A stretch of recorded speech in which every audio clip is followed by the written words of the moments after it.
সেই নির্বাচনে গঠন করছিল।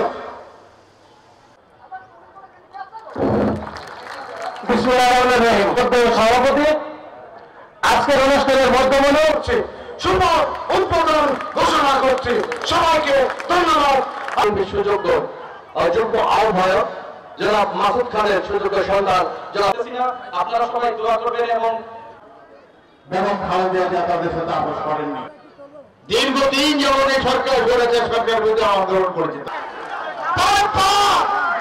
মানুষের অতিরিক্ত ব্লেম না করতো, তাহলে মানুষ জানতো কোন গ্রুপের বা একটি মাত্র কিশোর গ্যাংয়ের কোন। কিন্তু সচিব হিসাবে আপনাদের কাছে আমি দ্বিবার্ষিক সম্মেলন বারোঘরের মাটিতে সত্যি আজকে বারোঘরের মাটিতে এসে উন্নয়নের উপকার বীর মুক্তিযোদ্ধা